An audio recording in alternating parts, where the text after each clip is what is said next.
mucho antes de que existieran leyes, mucho antes de que existieran dioses, antes incluso de que existiera la palabra bien o mal.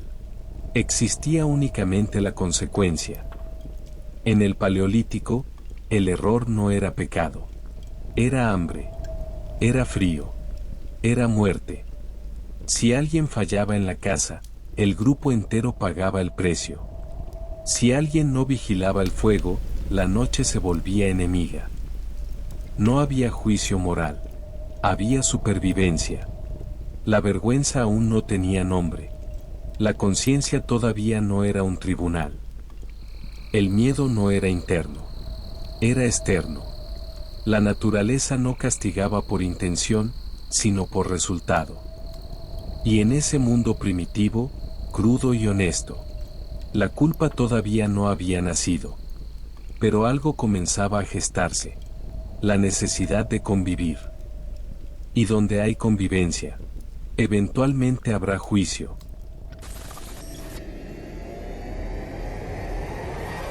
Los bastidores de la culpa. La historia invisible del juicio interior.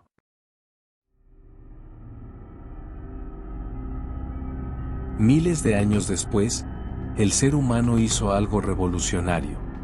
Escribió el error en piedra.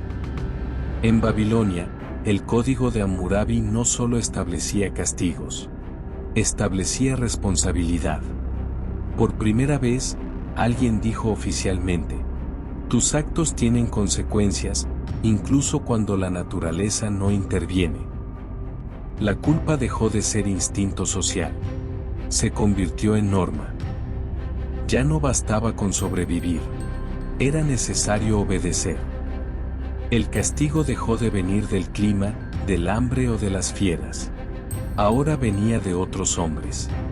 La sociedad comenzó a ocupar el lugar que antes tenía la naturaleza. Y con ello, el miedo cambió de dirección. Ya no mirábamos solo hacia afuera. Comenzábamos lentamente a mirar hacia adentro. Entonces ocurrió un giro aún más profundo. La culpa atravesó la piel y entró en el alma. No bastaba con actuar correctamente. Era necesario pensar correctamente. La intención se volvió tan importante como la acción. El deseo podía ser pecado. El error ya no era visible. Podía ocurrir en silencio. La conciencia nació como un tribunal interno. Un juez que no duerme. Un testigo permanente. Y el ser humano comenzó a juzgarse. Incluso cuando nadie lo miraba. La culpa se volvió íntima, invisible, personal. Ya no necesitaba espectadores. En la Edad Media, la culpa se organizó. Adquirió estructura. Adquirió rituales. Adquirió confesión y absolución. Pero también adquirió poder. La culpa dejó de ser solo experiencia espiritual. Se convirtió en herramienta política. Un mecanismo de orden. Una arquitectura de obediencia. El peso ya no era momentáneo. Podía acompañarte toda la vida. El error no solo debía repararse, debía recordarse. Y así, la culpa comenzó a moldear no solo individuos, sino civilizaciones enteras.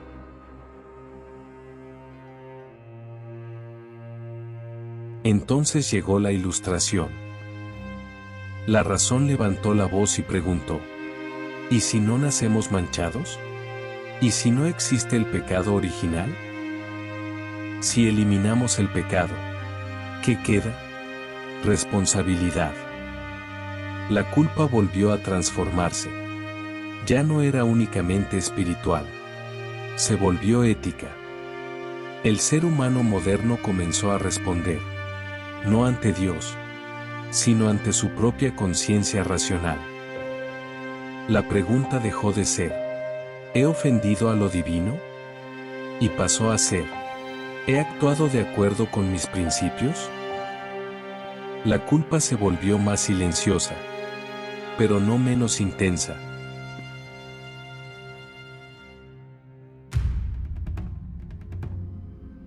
Y entonces descubrimos algo inquietante. Incluso cuando nadie acusa, la mente acusa. El superyo observa, evalúa, castiga. La culpa ya no necesitaba ley, ni religión, ni testigos. Estaba dentro. Podía surgir sin motivo aparente. Podía sobrevivir incluso cuando no había crimen. La batalla dejó de ser social o divina. Se volvió psicológica. El tribunal ahora estaba en la mente. Y no siempre era justo.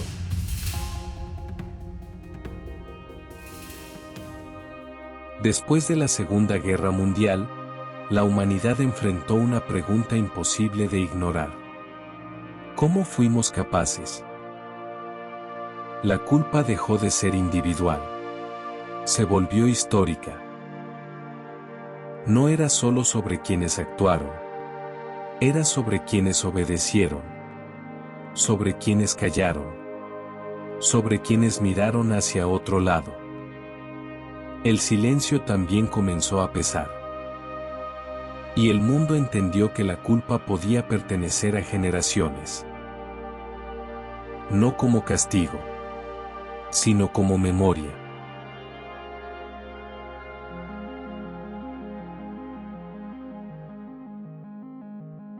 Hoy casi nadie nos condena en la plaza pública. Pero todos nos observan. Vivimos rodeados de expectativas invisibles. Productividad, éxito, perfección. Fracasar no es un crimen, pero a veces lo sentimos como si lo fuera. La culpa ya no necesita religión ni tribunales. Se alimenta de comparación. No soy suficiente. No hice lo suficiente. No soy quien debería ser. Estamos conectados y permanentemente evaluados. La mirada externa se volvió digital, pero el peso sigue siendo interno.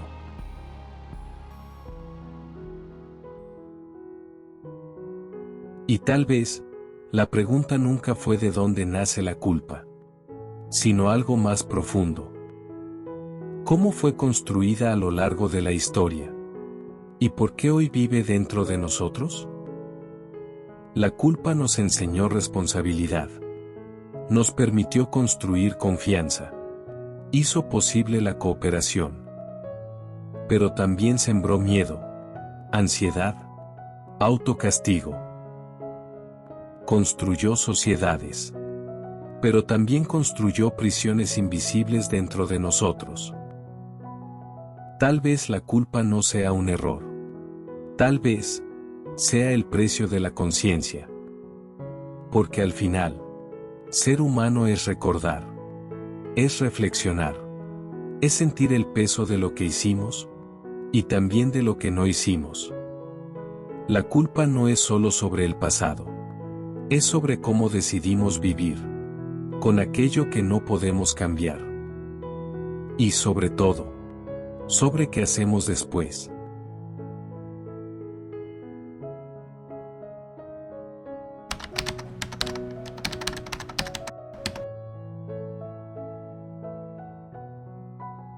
Los bastidores del mundo es un espacio para comprender lo que nos hace humanos, ideas, emociones e historias que nos moldean. Si esta reflexión te tocó, mira los contenidos en pantalla. Suscríbete y comparte. Y sigamos iluminando lo que hay detrás de nuestra historia.